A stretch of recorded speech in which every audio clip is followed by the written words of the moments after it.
You're listening to the Heal Yourself Radio podcast. Unleash the Doctor Within with your hosts, Dr. Jonathan Chung and Dr. Brian Chew. You're listening to Heal Yourself Radio podcast, episode number 32. Today we're talking live with Chris Johnson, PT of Zarin PT. So let's get started. Hey everybody, Dr. Brian Chew here along with my buddy Dr. Jonathan Chung. Welcome to Heal Yourself Radio podcast. If this is your first time listening, then thanks for coming. Our podcast is produced every several weeks for your enjoyment, where we bring fresh new perspectives on health, fitness, and nutrition. Show notes are going to be found at healyourselfradio.com, which we are currently revamping our website. Come back often. Feel free to add the podcast to your favorite RSS feed or iTunes. You can also follow me on Twitter/Instagram at Dr. Brian TIU and Facebook. All links are in the show, are going to be in the show notes. Now let's get into the show. So I'm excited here to share today's episode with you as we currently live here at Metier, Seattle. Yep, Metier. Metier, and with Chris Johnson, PT of Zarin PT, where we'll be chatting about biomechanics of running, misconceptions about running and pain, and along with other goodies. So Chris, can you tell me a little bit about, step-by-step basis, just, what's your typical day like as an athlete and as a physical therapist? Yeah, absolutely. So let me just start by first thank you for giving me the opportunity, Brian, to do this podcast. It's always flattering when people reach out in this capacity, and it's actually funny that this is the 32nd episode because 32 is my lucky number, and this is also my second day at my new office, like you mentioned, Metier, which is in Capitol Hill, Seattle. So if anyone lives in the area or is visiting Seattle, please stop in for a coffee, a bite to eat, and we'll try and catch up. So, man, a typical day in my life at this point, I guess it's best described as controlled chaos. I mean, even as we do this podcast, there's drills going on in the background as we're putting the final touches on the space. My wife is 32 weeks pregnant with our baby girl, Liv Johnson. So that's throwing a whole nother wrench into the equation. But that was sort of the reason we moved out to Seattle from New York City. As you know, I just finished running on the treadmill. That's right. I just saw you run down there. So, I'm always running myself to the minute. So I saw some clients earlier this morning, took care of some emails, trained, shot some video, edited some video. I'll ride my bike home, probably drink a beer since it's going to be dark at 5 o'clock. It just goes with the season. All about that. Back to more work and maybe some lifting before I go home. Sounds good. I know you spent a little bit, about 8 years in New York City. Is that correct? Correct. I was in New York for 12 years. Well, just shy of 13 all in. Yeah, and then you'd have an established practice base there, and then I know you just decided to move here. So, coming in here, this place is awesome. Oh, thank you. We're excited to have you here. So how often do you usually train, say for a triathlon or for running? That's a great question. I always respond by saying, how often do I train in one day or over the course of a week? I say over the course, say if you're getting ready for a tri, for example. So, I typically train at least once, but typically twice a day. In doing so, you have to put in very measured efforts. And, obviously, people always sort of cling to this high-intensity interval training. And, with the nature of training that I'm doing for long-course triathlon, you have to be calculated in your training. Yeah. And you also can't maintain peak performance year-round. I was just telling a gentleman that I work with, he was saying, he's been out of the mix, he wants to get back to training, but he just finished Kona and had a very long season. I said, look, I think it's important to lose fitness a little bit, to just sort of rebuild your stores. So yeah. So back in the summer, I recall that you did the Vancouver Triathlon. Well, so I did Ironman Victoria. I raced Ironman Boulder. So Victoria was a half Ironman, and then I raced Lake Stevens, which is a half Ironman. So how was that different from any of your other tries? Was your routine any different? The way you trained? Any tips and tricks for, say, future triathletes who are looking into getting into one? Well, I would say that, it all depends on what you're looking to accomplish in the sport. I'm not looking to put food on the table. With that said, I'm very competitive. I typically will place very high in my age group. I don't bring this up to a lot of people. I did win my first Ironman branded event at Lake Stevens. So yeah, but this is a process. When people ask me how long it's taken to get here, I joke and say 37 years. I'm 37 years old. But I've committed my 30s to this sport, and I'm 7 years into that. So it's a process, and the main thing is you have to eliminate any gaps in training. Right. And this is, critical. You'll hear a lot of coaches that work with Olympic athletes. Mm-hmm. They're trying to peak for the Olympic Games. You can't have breaks in training because you ultimately will lose capacity and you fall off schedule. Yeah. So let's shift over a little bit about, let's talk a little bit about patient stuff. Sure. Have you ever been a physical therapy patient yourself? Oh my gosh, have I? Yeah, that's what landed me in this field. So I'm going to give you my past medical history. And what was your experience? Yeah. Oh, it was phenomenal, but I was spoiled with the people that I worked with. So I started off with an OCD lesion in my right knee and fortunately fell under the care of Dr. Freddie Fu at University of Pittsburgh, and needless to say, he's one of the best in the world. So I went from that to what's called an ossicromiale in my left shoulder that was leading to a painful arc when I was playing tennis. I ended up undergoing surgical intervention with Dr. DeMeo, who at that point in time was working with the Pittsburgh Pirates, in addition to having an affiliation at Duquesne University. So that was a two-step procedure. Steve Hoffman, who is in Pittsburgh, rehabbed that. Exceptional therapist, especially with overhead athletes. Yeah. And I've had clavicle fracture, rotator cuff tear, tore my rectus on my left thigh from kicking a wet soccer ball, had an avulsion fracture, the inferior pole of my patella, 3 concussions, stress fracture in my left foot, and that's just what's coming to mind right now. So, yeah, there you so go, I've folks. been a patient. Yeah. Not only a patient, but he's also a PT. Yeah, and that's All right. given me invaluable insight to things. It's really forced me to become a very active listener and to really try and put myself in people's shoes. Everyone comes in and, they're a case unto themselves, and I think being a patient helped me really appreciate that. And just to be patient with people and not rush the process, but also I'm living proof that the body has such a remarkable affinity to heal itself, yet patients a lot of times they fall into this mentality that they're very weak or fragile, or they're just on the brink of an injury, or they're a ticking time bomb. And I always share my past medical history to the extent that I think it's relevant with patients, to sort of give them hope and give them confidence, and to remind them that we do overcome pretty tremendous situations. Yep. Our body's pretty resilient. I agree with that one. Now let's talk a little bit about, there's a lot of debate out there right now on, say, strike pattern, shoes, the best way to run. Like, what exactly is the common denominator? So if I was to come see you as a patient, as a coach, where do we start?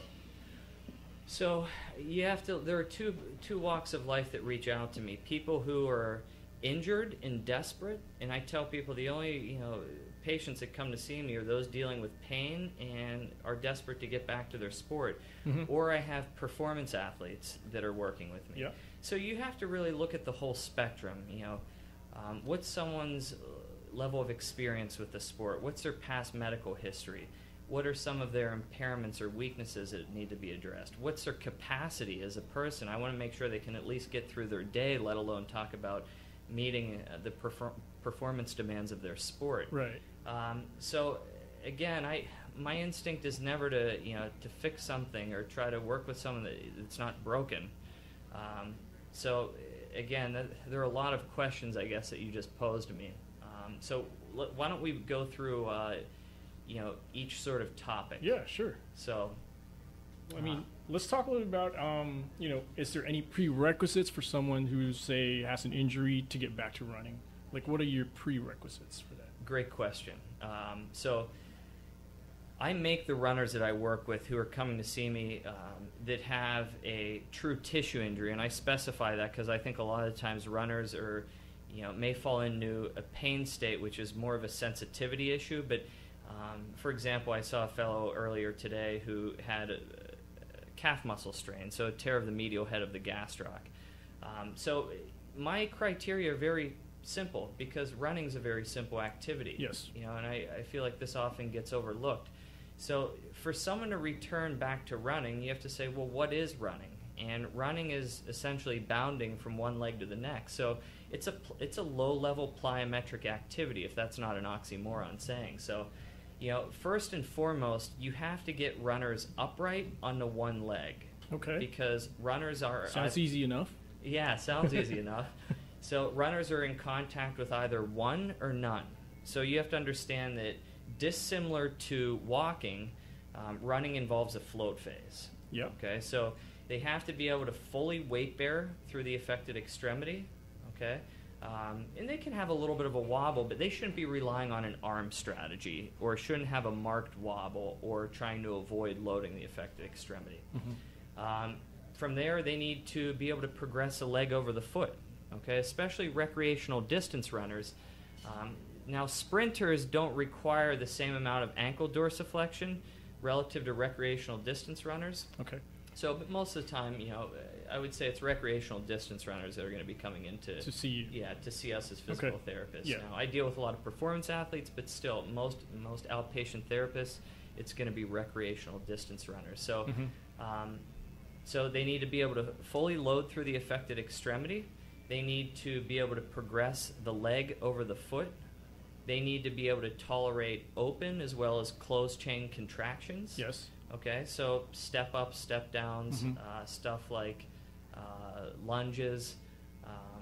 But what's often, again, overlooked is people get into some issues with hamstring strains, and most of the time that occurs during the deceleration phase. So that's why I say you have to be able to tolerate open chain contractions. And then you should be able to hop on each leg in multiple directions. All right? Yeah. And one of the things I always tell runners, if you can skip, you can run. Okay? That's right. Yep. It's synchronizing the opposite arm and leg, and it's basically, again, a plyometric activity. Sounds good. So what are your thoughts on, moving on, what are your thoughts on minimalist shoe? Or say, for example, is there like a right type of shoe for, a specific brand, or, the heel-to-toe differentials, that sort of stuff? Can you explain that a little bit? Sure, yeah, and this is a pretty broad topic. I'll try and, just kind of narrow it down to the best you can. Sure, so I would say, look, minimalist shoes for the shoe companies was a home run. You have less materials and you're charging more money. Wow. So, I mean, what's not to love if you're on that side of the equation? That's right. Now, my instinct is very rarely to shoe down with someone, especially in the context of injury. With that said, there are some factors that you have to consider, all right? So, again, you have to, when you go to put on a pair of shoes, I always say, look, when you go to buy a pair of jeans, what do? You walk into a store, you go to the section, that has your size and has the jeans that you're looking for. You grab a few pair. Yep. You try them on. You walk around the store, see how they feel. Are they constrictive in the crotch, or is there something else that doesn't feel right in terms of fit?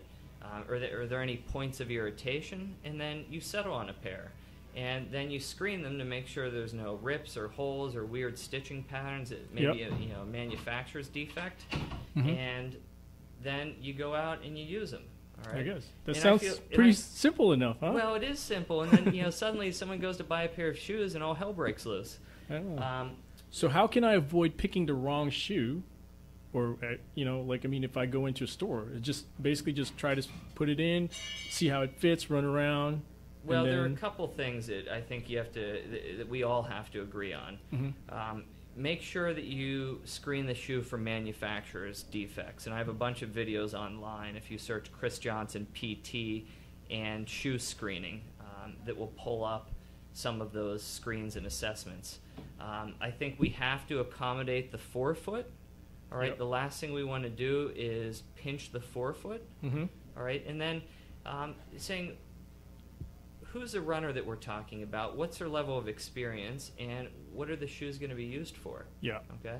So with heel-to-toe differential, zero drop, meaning there's no difference in the height of the heel versus the forefoot. So shoes like shoe companies like Altra, that's something that a lot of their business model is premised on. But let's say the ultimate minimalist shoe is a track spike, and no one talks about that. Right? Okay. So these are, again, performance-based shoes. There's very little support. And I don't even get so hung up on support. I do think that heel-to-toe differential is meaningful. And, So obviously I've spent a lot of time working in healthcare and with patients, and some people just have a very stiff ankle in terms of going into ankle dorsiflexion. If they're not getting their feet off the ground quick, they're going to require greater control and greater motion, and they may benefit from going into a slightly higher heel-to-toe shoe. All right. So now I run in variable shoes. So right now I have a pair of Saucony Fast Twitch, which are a 3 to 4 millimeter drop. I'll do a lot of training in the Brooks Launch, which is a 10 millimeter drop. I have very clean ankle motion. I'm atypical in that regard. Okay. But again, if you look at the research on this stuff, again, provided there's no remarkable past medical history, people should be running in more than one pair of shoes because it shows that they're at 39% lower risk of sustaining a running-related injury just from wearing more than one pair of shoe. So it may just be as simple as variable loads that you're exposing the body to, and you're calling on the body to adapt, which it's masterful at. Right. I saw some of your posts on Instagram. There's a ton of shoes that you have. Oh, yeah. I have more shoes than my wife. There you go. Yeah. There you go, folks. Chris Johnson's got a ton of shoes. Flashy shoes too, but I wouldn't care if they were all solid colors. I put a shoe on, see how it feels, and make sure it doesn't have any manufacturer's defects. And so as a clinician, coming from our perspective, should we be messing with our patients' mechanics? Not if they're running healthy, but I would say if they're in our facility, they're probably dealing with pain and or tissue injury. Okay. So again, I'll throw out a couple examples. I always say with runners, it's over striking and over striding that are the problem. Again, very simple tweaks. I think the one thing that we can say with absolute certainty is if someone's dealing with a knee issue, and they have a slightly lower cadence, so I would say below 165, maybe below 168, 170. And again, there's no hard data on that. That's more anecdotal. We need to increase their step rate.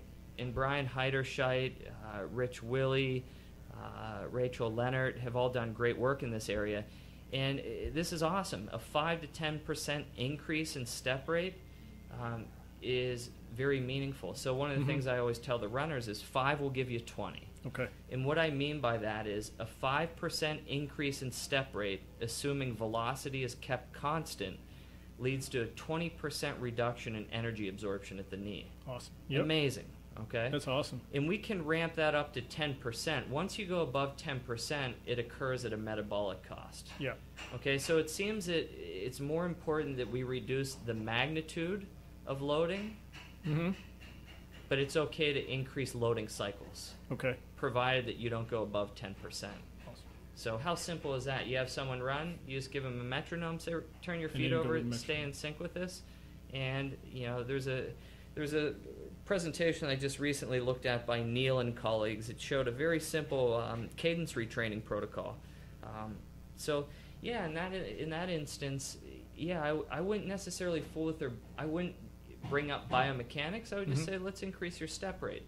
Okay. Now, Boyer and Derrick et al. In a study in AJSM in 2015, the other cool thing about this is if you increase step rate, irrespective of strike pattern, all right, you start to adopt a wider stance, which is going to reduce strain as well as strain rate on the iliotibial band. Okay. Okay, so this stuff is very simple. Now, if you have someone that, for example, I had alluded to a case where a patient I was working with was dealing with a calf strain.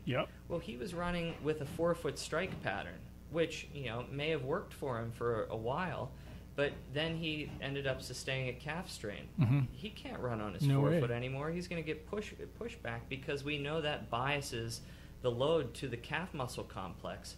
So that's a perfect example of someone I took from a 4-foot striking pattern to what I call a full-footed strike. Okay. And I don't use heel strike with my patients, though a full-footed strike is you're initiating contact with the ground using your heel. Okay.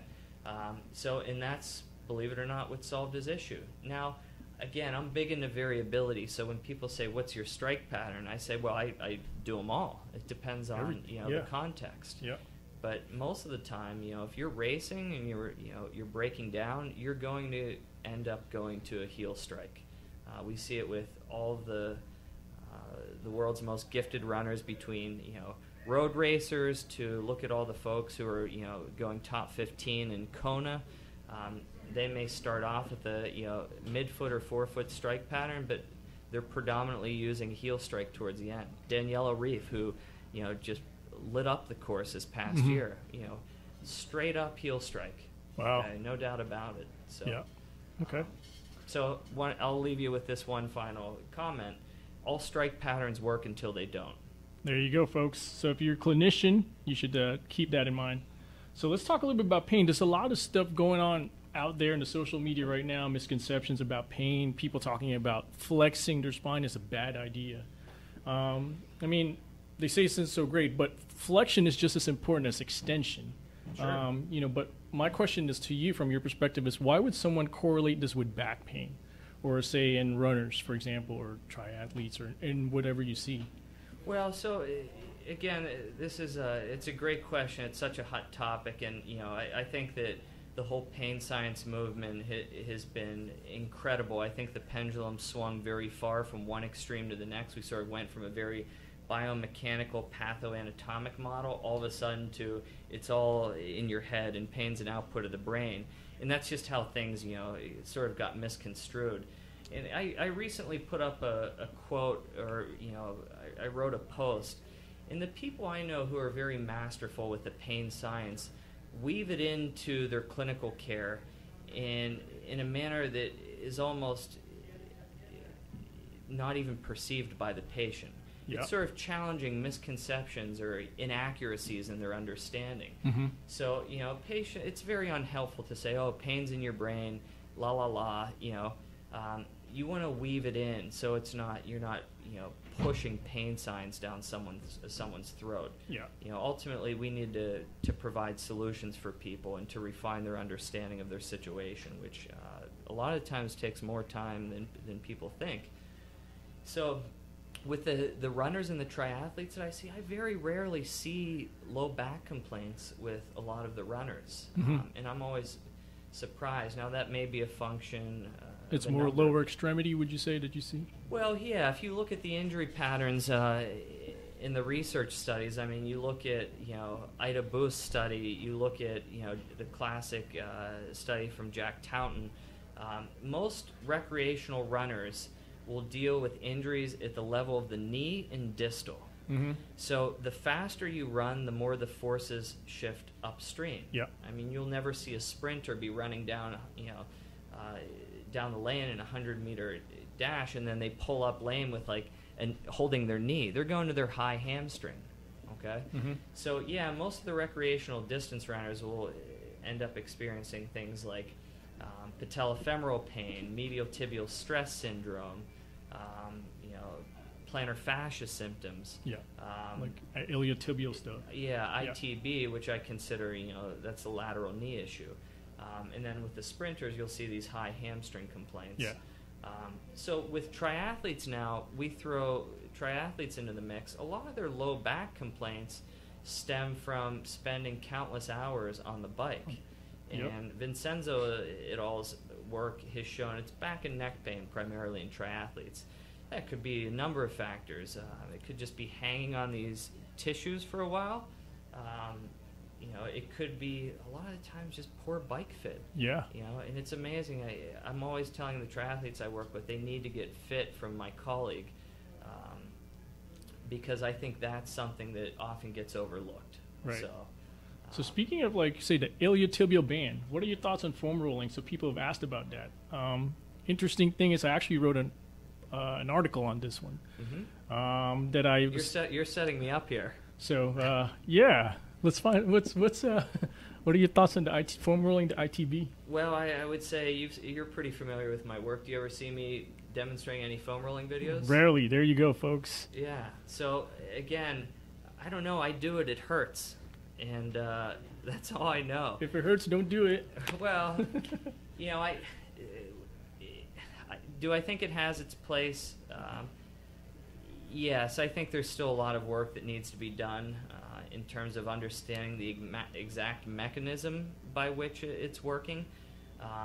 But I think a lot of the reasons that people think it's working are definitely wrong. So again, I don't use it a lot with my athletes, though. I don't necessarily change their ritual or their routine. Yep. I like to make sure that they are well aware that they're not breaking down tissue adhesions or doing things of that nature. I want to make sure they're working with accurate information. Right. So, but I would point you to Chris Beardsley and Brett Contreras' work. They did a whole review of this, and again, you have to always take a careful look at the methodology and make sure that people aren't finding what they want to find, because my experience in research is you typically, what you think is one way is typically wrong. Right. All right. I agree. Yeah, sounds good. I know you're a big proponent of strength training, weight training, and runners. And, I rarely see runners that do that. What's the typical regimen, or what is something that you would recommend in terms of weight training, supplementation, nutrition? For triathletes as well, yeah. Let's talk about resistance training. With resistance training, the whole goal and what I explain to patients is I want to make sure that they build comprehensive capacity. Resistance training does not need to be complicated. So, for example, if you walked in and saw me training, I may do some kettlebell deadlifts. I may do some step-ups on like a stepper or Reebok platform with a 40-pound weighted vest. I may do split stance squats. I may do some farmer's carries. So again, I don't want to necessarily add muscle mass. I'm doing this for neuromuscular adaptation, rate of force development, and for economy of motion, because again, I'm focusing a lot on triathlon and running right now, even though my background is in everything but that. So the best triathletes, if we take two world-class triathletes with the same VO2 max, what's ultimately going to determine the person that wins is their economy and rate of force development. Okay, so that's really, those are the reasons why I lift. And I lift quite a bit, and people are always like, "Man, what are you training for?" They think I'm training for football. Yeah. So, but again, I think we're starting to see the research show that it's very important for endurance athletes. But with triathlon, the time demands are so great that it's adding one more thing into the mix can really tilt the balance. But the irony is it's probably the most important thing, and it should be swim, bike, run, lift, not just SBR. So. What about supplements and nutrition?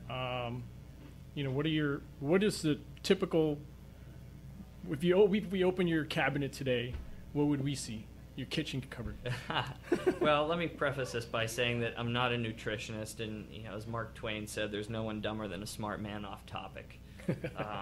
With that said, I did sit next to a very well-respected nutritionist who's very well published in the literature.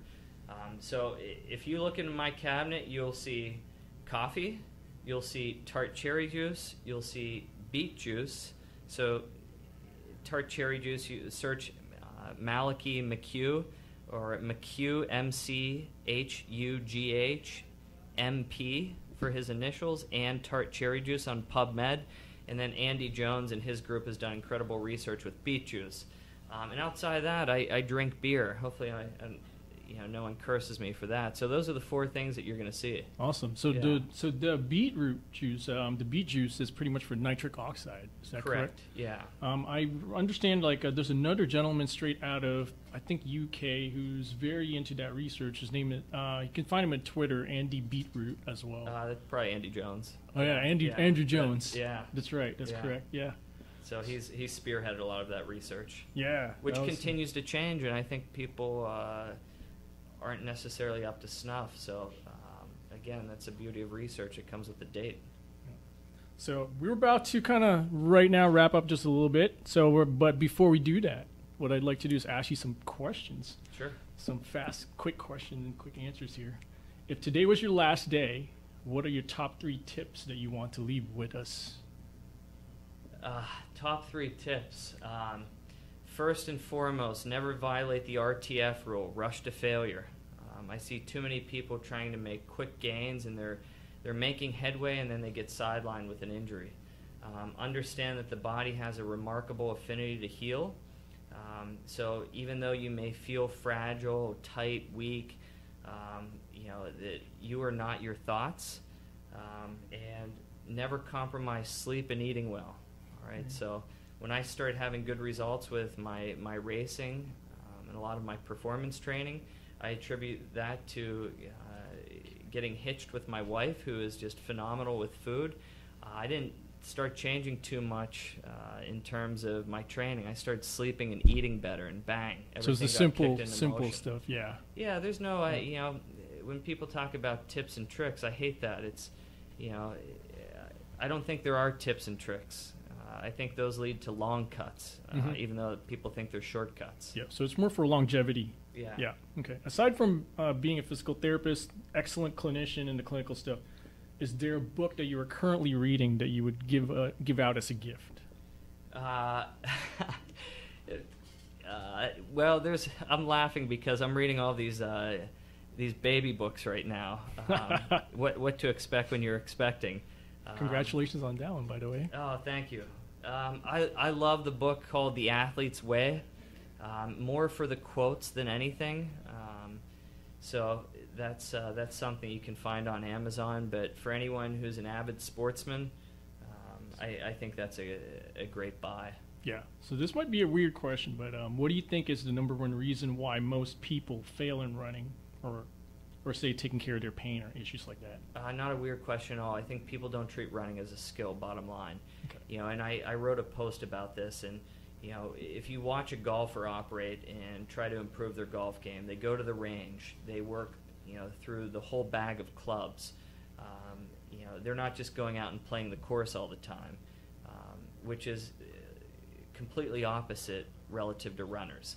So when you see all these drills that I'm posting online, that's me trying to refine my running, all right, and to treat running as a skill, because running has very specific performance demands, and it's boggling that we have such a tough time getting runners back to training. I don't find getting runners back to training is that challenging. Yeah. The challenge lies in having them reach a personal record or a PR once we get them back to racing.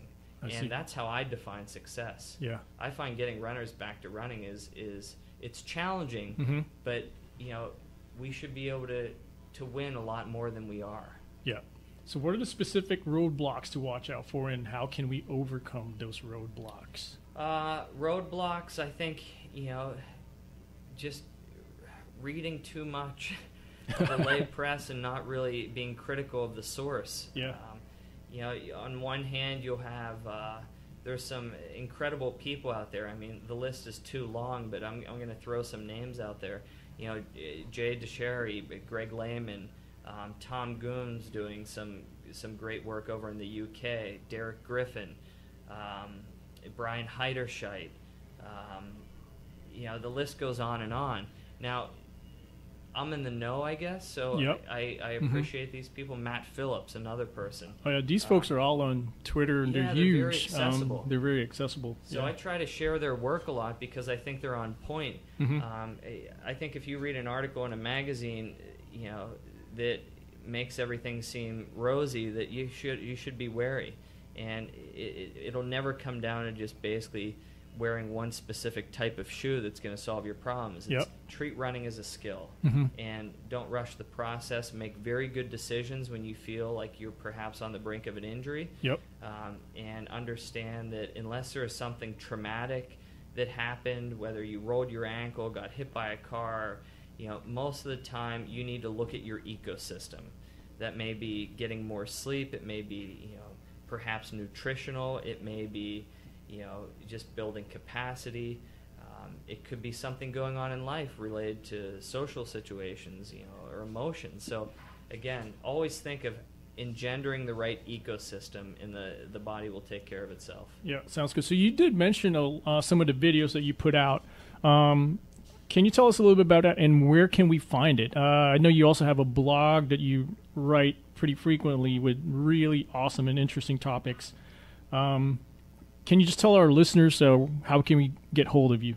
Yeah, absolutely. So I formerly was running everything through chrisjohnsonpt.com. That site got compromised, so I actually just regained control of it. But I've switched everything to zerenpt.com, ZEREN, PT for physicaltherapist.com. I have a blog there, and if you search Chris Johnson PT and YouTube, reach out there, subscribe. I'm going to be littering my YouTube channel with just more and more content. So those are the best means to get a hold of me, or to get a window into what I'm up to. And by all means, if you're in Seattle, pop into Metier. Amazing culture. I was sitting at the coffee bar today having a coffee with a woman who's about to be named to the U.S. cycling track team. Wow. And going to Rio. And she's just one of a handful of people that's just wandering around this facility today. This facility is really sweet. Yeah, it's a lot of performance athletes, but it's also anyone who's interested in movement, food, coffee, retail, just general training. Come on in. This is the place to be. What is your favorite food? Comfort food. Comfort food? Yeah. I love sushi, but I like eating really well. I like eating really well and having a beer with dinner. Perfect. And I'm in an amazing part of the world here in the Pacific Northwest between the hops and the water. And I wonder, it's funny, when I'm training a lot, I always crave having a beer, and when I'm not training, I'm disinterested. Yeah, sounds good. Yeah, I trust my instinct on this stuff. If you weren't a physical therapist, last question, what do you think you'd be doing? Oh, great question. No one's ever asked me that. I love marketing. I love writing. I love legal situations, which is probably a function of my father being a lawyer. Uh-huh. I know you were going to be going into business at one point in time, correct? Well, yeah, I was studying finance and management information systems, and I trusted my calling. I was dealing with all these injuries and surgeries, and just became fascinated with the whole realm of physical therapy, because I would get back to these sports at a much higher level through doing a lot more than just strength and range of motion. Yeah. Though that was obviously a part of it. Yeah. So, I don't know what I'd be doing. Back to that question. I'll have to think about that. Aside from that, I think we like having you as a physical therapist. Oh, cool. Well, and I can't thank you enough for reaching out. There's obviously a lot of politics and I like to just put this out there. There's a lot of politics, especially in the States, between chiropractors and physical therapists. And, what's really exciting is I'm seeing this group emerge who are doing great work in both disciplines that are starting to come together, and I think it's ultimately going to be to the public's benefit, and I think there's a lot that we can learn from each other, and absolutely, I love spending time with people outside of my profession. Yep, absolutely. I think it's the best way to learn. It's the best way to take care of patients. Especially if if you have questions, concerns, etc. It's really best to put it out there. Yeah, absolutely. So, anyways, folks, so we just wanted to say we're wrapping up. Just wanted to say thank you again to Chris Johnson, PT of Zeren PT. Chris, mention your website again for us and your Twitter and handle. So I'm at Chris Johnson PT for Twitter. My website is zerenpt.com. That's Z as in zebra, E as in echo, R as in Robert, E as in echo, N as in Nancy, P as in Peter, T as in Tom.com. And at Chris Johnson PT for Instagram. Sounds good. Actually, I'll blame Ryan DeBell for getting me connected on Instagram, but I love it because I use a lot of images to explain things. Yeah. So I love Instagram. DeBell, we got to get you on the show soon. Waiting for get you. Him on. Yeah, we got to get him on. He plays hard to get. We might do a three-way here or something. Threesome. Anyways, just want to say thank you again to Chris Johnson for being on our show today. So if you need to reach us, my Twitter handle is at Dr. Brian TIU, and my buddy, whose name is Dr. Jonathan Chung, at Twitter as well, and you will find us at healyourselfradio.com. And one other thing that I just want to say is folks always ask me if they can use my videos or share them, and my response is yes. That's why I put them out there.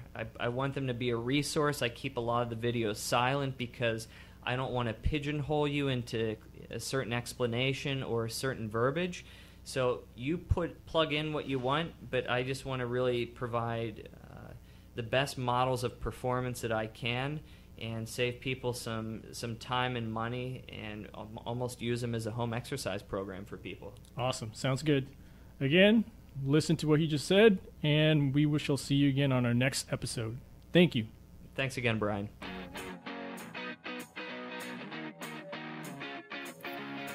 Thanks for listening to Heal Yourself Radio.